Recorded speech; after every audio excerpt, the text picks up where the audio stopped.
And knowing Americans, they will package the deal so well that you will not even understand that ultimately you're taking on more credit, and this has to be paid, and this has to be paid out of your increased earnings, right? If you can't meet an expenditure because your earnings are not good enough, it just means you can't afford it. But then today no government has the guts to tell people that you can't afford it or things like that. This is considered to be too negative.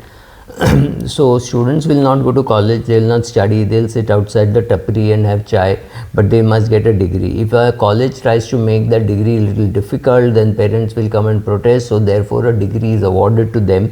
And then the same, these students whose degree doesn't really matter want a job which will pay them at least equal to what their parents are earning, so that they can maintain their standard of living. Wake up, guys, which world are you in? The world does not owe you a living, right? But then BNPL is a new terminology, which is largely a new form of debt, but then they are not calling it debt. We all know that the upside of using a credit card is pretty high. You can get some points, you can accumulate something and things like that. There is no such thing in BNPL.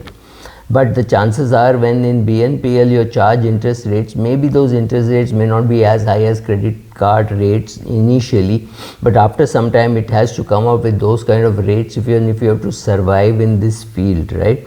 So who are the big players? There is Affirm, Afterpay, Klarna, PayPal, Zip. Each one has different rules about fees and interest. Each is an app which allows you to borrow without too much of interaction. And I'm sure when you are unable to repay the loan and you have to cry, they will lend you a shoulder also, but they may not reduce the rates of interest that you are getting. And very simple, if you can't afford something, don't buy it.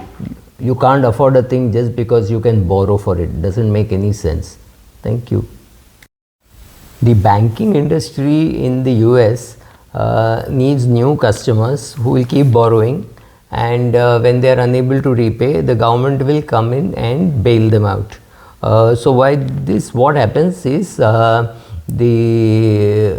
BFSI continues to make the money when the going is good, and when the going is bad, they get bailed out by the government. This is a tradition which they have kept up very well.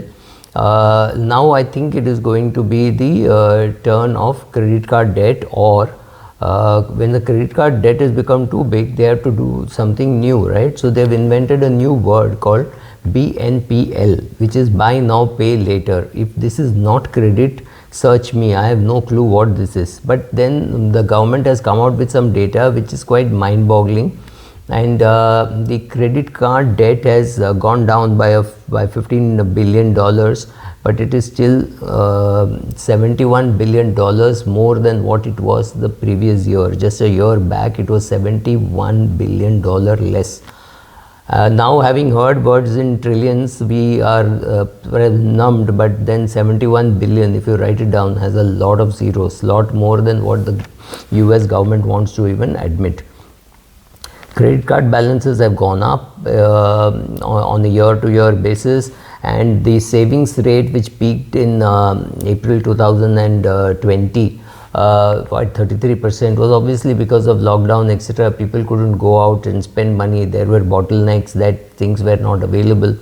That time it had reached 33%, but now it's back to its original 8.3%, which is still it is now down to 6% in March, which is March 2022 that we are talking about. So by January 2023, it would be much worse, simply because there has been greater inflation, and so inflation has been wiping out whatever the savings that people have had.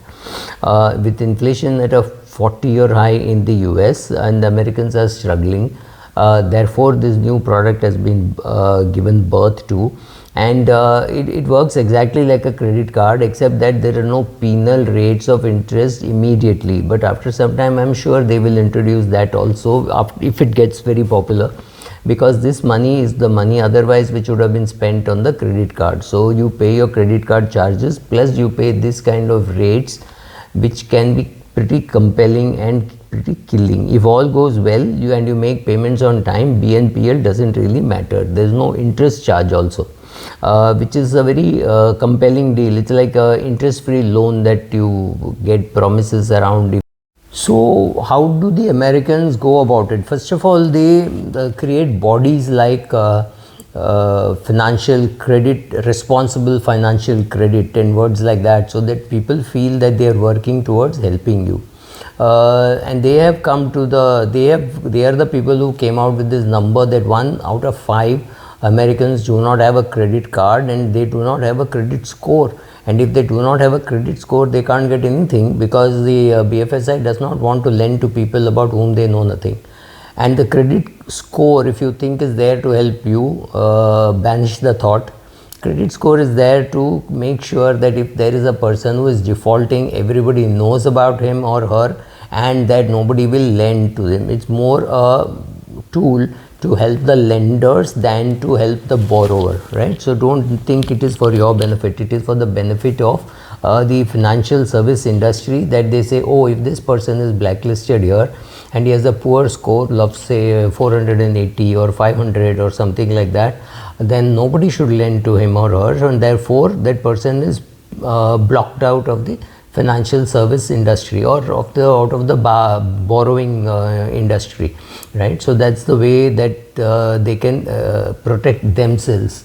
Then that may be about to change now, because they've got together, the financial service industry has got together to see how to help this 20%. What it means is, the market for lending to the other 80% seems to be saturated. Now we have to do something to include this 20% in and lend to them, so that you can earn interest out of that. Like, for example, there is a big finance company in India which gives money to people to buy day-to-day dresses. Believe me or not, day-to-day dresses. You could go and buy a sari by taking a loan, because your income is too less to be able to afford that. So yes, such kind of loans are available in India too, but it is far more prevalent in, say, the US than it is in India.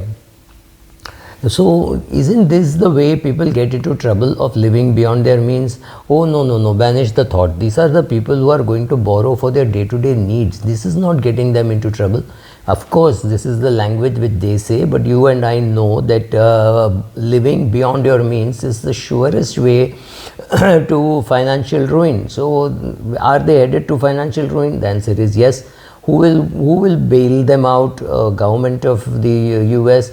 So who will end up bailing them out? The taxpayer. Why is it necessary? Because the profits will go to the BFSI, the losses will go to the taxpayer.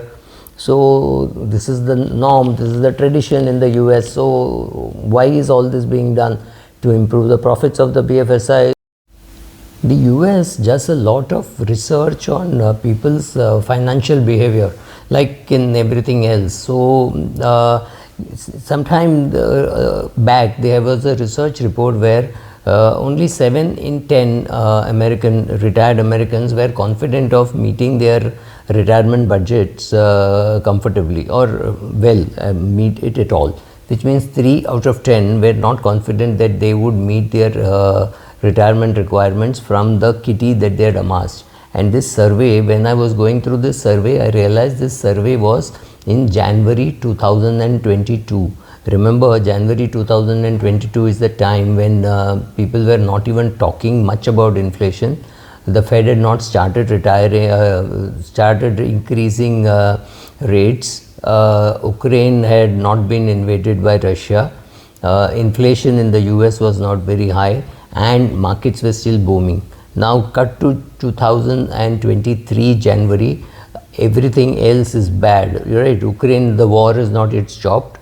The inflation is high all over the world, including the US. There is a shortage of things which is increasing the price, and that's not the only reason why price is going up. All over the world, inflation is being passed on to the US also, right? There's no China and India subsidizing their products so to capture the American market or whatever it be, right? So with all this, how would the retirement confidence be now? I think it must be much lower. So which means, will we see the unretirement of people? So will people go back into the working area to be able to meet their retirement? This is not an option available to people in their 80s. This is an option available only to people in their 60s and stretch it a little bit to maybe people in their 70s, but definitely not available to people in their 80s, simply because if you have not worked for the last 20 years, chances are you are not updated about anything in the corporate world. So chances are you will not get a job, and it could be too late. So what are the things? I've been speaking to some of the older people and I've been asking them what will force them to go into unretirement, if I may borrow this word from America. So first biggest worry for people is their healthcare expenses. India is not a country where healthcare is subsidized and available to people. So healthcare is one big thing which is scaring people. Then there is inflation. People in India are also worried about inflation. Third is poor returns. When they invest and they put their